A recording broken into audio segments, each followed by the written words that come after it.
안녕하세요. 사랑하는 나그네 교회 교우 여러분, 그리고 하나님의 말씀을 함께 읽어가는 그리스도 안의 형제 자매된 교우 여러분, 우리는 오늘 이제 고린도전서 12장에 이르게 되었습니다. 예수님을 주라고 하는 일이 어떻게 가능한지를 먼저 말하고 나서요, 그 그리스도께서 교회를 세우시고 다스리실 때 하늘에 계신 그리스도께서는 그 교회에 여러 가지 은사를 주신다는 사실을 말합니다. 그리고 이런 은사를 어떤 목적을 위해서 어떻게 사용하는 것이 마땅한지를 교훈하는 내용, 그것이 12장에 들어 있습니다. 그러니까 이제 12장은 우리의 신앙과 교회에 관한 아주 중요한 교훈들을 직접적으로 담고 있는 부분이 있다, 이렇게 볼 수 있겠습니다. 1절부터 보죠. 형제들아, 신령한 것에 대하여 나는 너희가 알지 못하기를 원하지 아니하노니 너희도 알거니와 너희가 이방인으로 있을 때에 말 못하는 우상에게로 끄는 그대로 끌려갔느니라. 그러므로 내가 너희에게 알리노니 하나님의 영으로 말하는 자는 누구든지 예수를 저주할 자라 하지 아니하고 또 성령으로 아니하고는 누구든지 예수를 주시라 할 수 없느니라. 신령한 것, 그것은 믿음에 관한 것이죠. 사실 2절에 말한 대로 우리가 이방인으로 있을 때, 즉 우리가 불신자였을 때 생각해 보시죠. 우리가 예수 그리스도를 믿고 있지 않을 때는 우리가 해나가는 모든 것이 내가 스스로 선택하여 한다 했지만 사실은 말 못하는 우상에게 내가 끌려가는 그런 것들이었습니다. 그러나 이제 예수님을 믿고 이제 우리가 볼 때 사도 바울이 설명하는 겁니다. 여러분들이 예수를 믿는다라고 말하는 것, 예수를 나의 구주요 주님으로 영접합니다 하고 하는 것, 그것은 다 한 가지 이유에 있다는 거죠. 우상으로 끌려가던 자가 어떻게 예수께 왔느냐. 그리고 우상을 끌어가는 힘을 끊어내고 우리를 끌어주는 한 힘이 있었어요. 그게 뭐냐면 하나님의 영입니다. 성령입니다. 그래서 하나님의 영, 성령으로는 아니하고는 누구든지 예수를 주라고 할 자가 없다는 말씀인 거죠. 그러면 우리가 예수님을 주로 섬기는 것은 그냥 된 일이 아닙니다. 내 선택이 아니에요. 나를 우상으로 끌어가는 악한 영으로부터 끊어내요. 나를 이쪽 주님의 이끌어주시는 성령 하나님의 인도하심이 있는 거죠. 성령으로 인해서 예수님을 주라 시인하고 교회에 속했다면 그 교회에 세우고 또 다스려가기 위해서 그 교회에 여러 가지 은사를 주시는데 그 은사들은 각각 어떻게 무엇을 위한 것이며 어떻게 해야 하는 것인지 이런 것들에 대한 바른 이해가 필요하겠죠. 먼저는 교회에 주신 모든 은사는 삼위일체 하나님에 의해서 주어지는 것임을 이렇게 표현해 주고 있습니다. 4절은 은사는 여러 가지나 성령은 같고, 그러니까 한 성령께서 다양한 은사를 주시는 거죠. 직분은 여러 가지나 주는 같으며, 그래서 직분이라는 것은 섬기는 행위를 의미합니다. 봉사를 의미하죠. 그러니까 한 주는 같다는 것은 다 성령께 주신 은사를 가지고 직분, 즉 섬기는 일을 할 때 그때 우리가 다 주는 것 같다는 것은 한 그리스도, 한 주님을 섬기는 일을 한다는 것이에요. 그러니까 성령께 주시는 은사를 받아서 내가 한 주님, 우리가 주님을 섬기는 일에 다 하나가 되고 같은 주님을 섬기는 일로 성령께 주신 은사를, 다양한 은사를 사용하게 되어진다.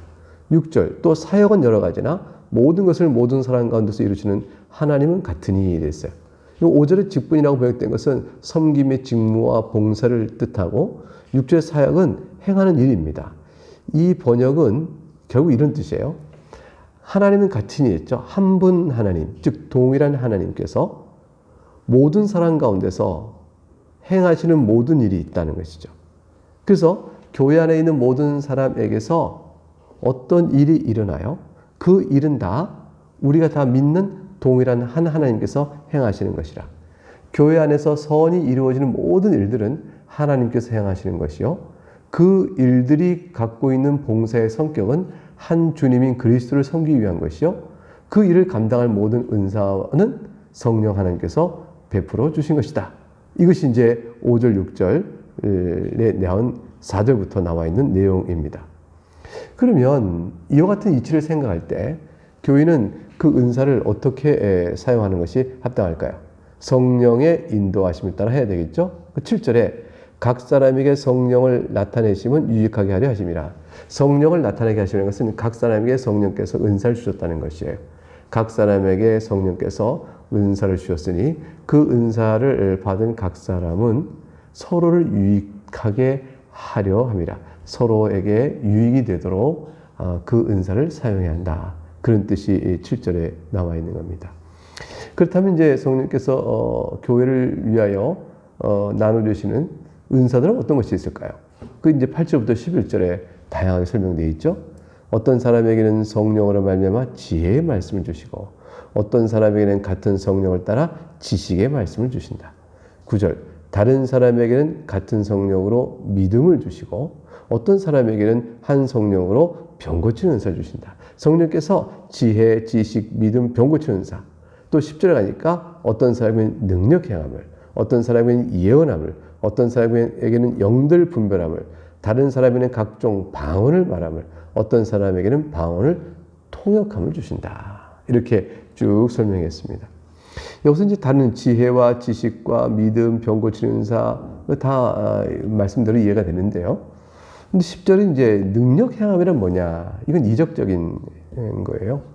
사도들께서 또 초대 그때에 행하는 이적의 현상이 나타나요. 이런 것들을 능력 행함이라고 하고, 예언함이라는 것은 단순히 이제 가까운 장래에 있을 미래의 일을 예언하는 것뿐 아니라 하나님께서 감춰주신 비밀의 진리를 드러내 설명하는 것. 그러니까 하나님의 말씀을 풀어 해석하는 것도 예언이죠. 성경이 이렇게 됐는데 이 말씀이 이런 뜻이다라고 풀어줘서 그 말씀이 그런 것이냐 하고 드러나게 될 때 이것도 드러나서 하나님 뜻을 드러나 펼쳐 선포한다 할 때 역시 예언인 겁니다. 이게 시간적으로 앞의 일도 비밀한 것이요.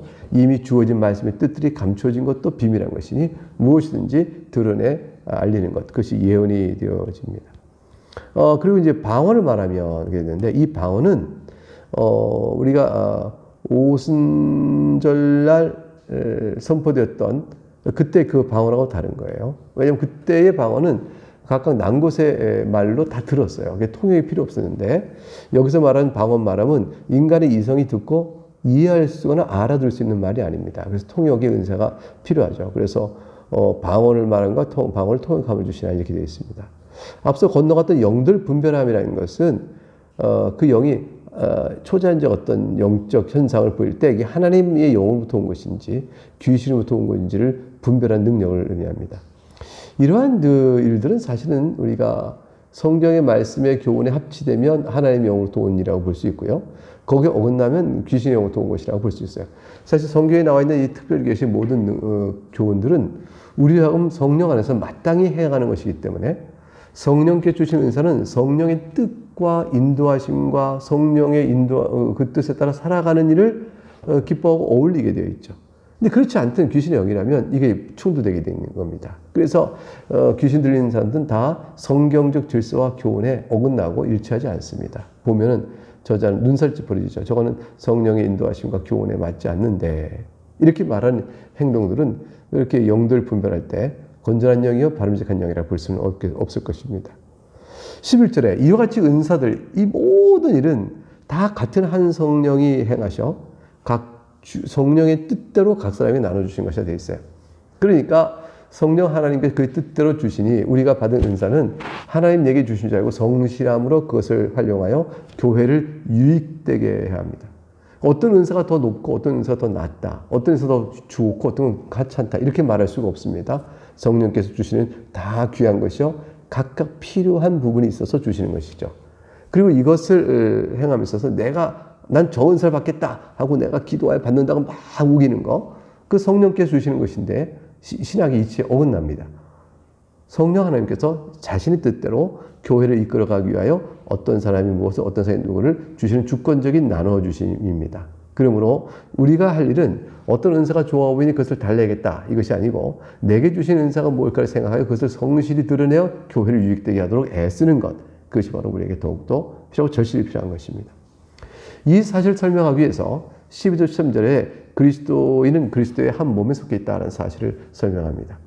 12절 몸은 하나인데 많은 지체가 있고 몸의 지체가 많으나 한 몸인과 같이 그리스도도 그러하니라. 13절 우리가 유대인이나 헬라인이나 종이나 자유인이나 다 한 성령으로 세례를 받아 한 몸이 되었고 또 다 한 성령을 마시게 하셨느니라. 우리가 다 몸이 하나입니다. 몸이 하나일 때 지체가 여러 가지 있죠. 팔도 있고 다리도 있고 다 지체가 여러 가지 있습니다. 그럼 몸이 하나잖아요. 지체가 여러 지체가 있다고 해서 팔 2개, 다리 2개가 있다고 해서 우리가 4개의 몸으로 나눠져 있다 이렇게 얘기하지 않고 한 몸인데 붙어 있는 겁니다. 그리스도도 그렇다고 그랬습니다. 우리가 붙어 있는 우리들은 유대인, 헬라인, 종이나 자유인 이렇게 각각 다를 수 있어요. 그리고 당신과 나 다를 수 있어요. 그러나 하나의 성령을 세례를 받아 다 한 몸으로 그리스도와 연합되어 있고 한 성령을 마시고 있고 한 성령을 부여받고 있는 겁니다. 그리고 핏줄이 하나여 정신을 하나의 통일된 정신과 영으로 우리가 다스림받고 있는 한 몸인 것처럼 교회 또한 그런 것이다 라고 말씀하고 있죠. 그 14절에 몸과 지체의 관계를 다시 풀어갑니다. 몸은 한 지체뿐만 아니요 여러 지니 그렇죠? 15절 만일 발이 이르되 나는 손이 아니니 몸에 붙지 아니하였다 할지라도 이래서 몸에 붙지 아니한 것이 아니요 다 붙어 있는 거예요. 또 귀가 이르되 난 눈이 아니니 몸에 붙지 않았다 할지라도 이래서 몸에 붙지 아니한 것이 아니니 17절 만일 온몸이 눈이면 듣는 것은 어디며 온몸이 듣는 것이면 냄새 맡는 것은 어디냐. 그러나 이제 하나님께서 그 원하신 대로 그 지체를 각각 몸에 주셨으니 만일 다 한 지체뿐이면 몸은 어디냐 그랬어요. 각각 지체가 다 다양하게 다르다. 눈, 귀, 코, 손, 발, 그 어떤 것도 각각 다릅니다. 누가 더 요긴하다? 그렇게 할 수 있을까요? 없죠. 20절에 이제 지체는 많으나 몸은 하나라고 설명했습니다. 그러니 이러한 지체들은 어떻게 해야 될까요? 한 몸인 교회를 섬기도록 그리스도를 섬기도록 이렇게 되어 있기 때문에 서로의 유익되도록 해야죠. 발과 손과 눈과 귀와 코가 서로가 몸의 지체들이 서로가 잘 되도록 몸에 유익되도록 해야 각각이 잘 되는 거예요. 각각이 잘 되는 거죠. 그렇게 해서 각각이 성장하고 교회가 성장하듯이 그리스도 안에서도 교회는 그래야 된다. 이걸 설명합니다. 21절부터 볼까요? 눈이 손도로 내가 너를 쓸데없다 하거나 또한 머리가 발도로 내가 너를 쓸데없다 하지 못하리라. 그뿐 아니라 더 약하게 보이는 몸의 지체가 도리어 요긴하고 우리가 몸에 덜 귀히 여기는 그것들을 더욱 귀한 것들로 입혀주며 우리 아름다웠지 못한 지체는 더욱 아름다운 것을 얻느니라. 그런즉 우리 아름다운 지체는 그럴 필요가 없느냐. 오직 하나님이 몸을 고르게 하여 부족한 지체의 규정을 더하사 몸 가운데 분쟁이 없고 오직 여러 지체가 서로 같이 돌보게 하셨느냐. 여러분 팔이 발을 향해서 나는 손이 아니다 해서 발을 내리치고 또 칼로 찌르고 그러면 어떻게 되겠어요? 말이 안 되죠. 그런 일이 있을 수가 없습니다. 한 몸인 한 영에 따라 함께 움직이죠. 한 정신에 의하여 활동이 되어집니다. 한 이 생각으로 다스려집니다. 그런 것처럼 이와 같이 다양한 지체들이 서로에게 요긴하게 규정함을 더해주려면 분쟁이 없어야 되고 분쟁이 없으려면 하나의 마음으로 한 영으로 통일돼야 되죠. 25절의 그 내용을 볼까요? 몸 가운데서 분쟁이 없고 오직 여러 지체가 서로 같이 돌보게 하셨느냐. 그렇죠. 26절 만약 한 지체가 고통을 받으면 모든 지체가 함께 고통을 받고 한 지체가 영광을 얻으면 모든 지체가 함께 즐거워하느니라. 우리 몸의 일부 어느 부분이 아플 때 온몸이 아프다고 얘기하는 거잖아요. 27절 너희는 그리스도의 몸이요 지체의 각 부분이라. 영광스러운 교회의 성도의 교통과 한 번도의 아름다운 모습을 이렇게 설명해 놨습니다.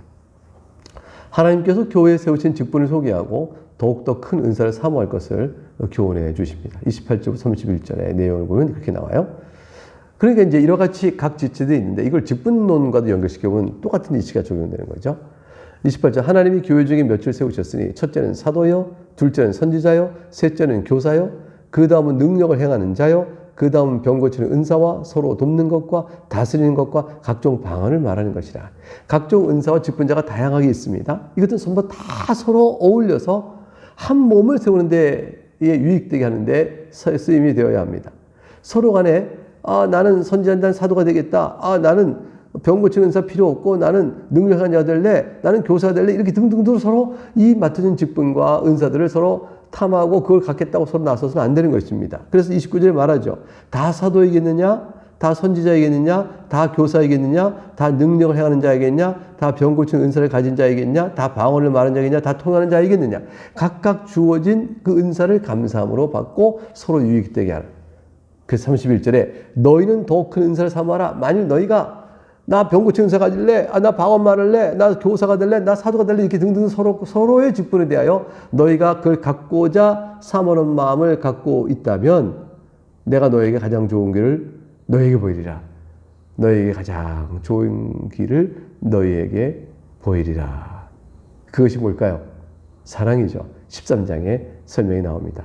31절은 너희가 더욱 큰 은사를 사모하라 명령형으로 되어 있는데 더 큰 은사를 내가 보여주겠다 이렇게 이어질 수 있죠. 근데 이 31절은 사모하는 명령법은 직설법으로도 번역도 가능해요. 그래서 너희는 더욱더 큰 은사를 사모하는구나. 난 저게 더 큰 것 같아. 저게 더 큰 것 같아. 더욱더 큰 은사를 너희가 정해놓고 사모하는구나. 그러나 내가 또한 가장 좋은 길을 너에게 보여주겠다. 더욱 큰 은사를 사모하는 식으로 저거 하지 말고 그 모든 것보다 더 좋은 게 있으니 그걸 보라. 이렇게 말을 또 해석해도 됩니다. 더욱 큰 은사를 사모하라. 더 큰 은사가 뭡니까? 사랑이다. 이렇게 설명이 되고요. 그보다는 너희가 비교해 더 큰 은사를 사모하는구나. 그러나 내가 너에게 가장 좋은 길을 보겠다. 이렇게 또 해석해도 됩니다.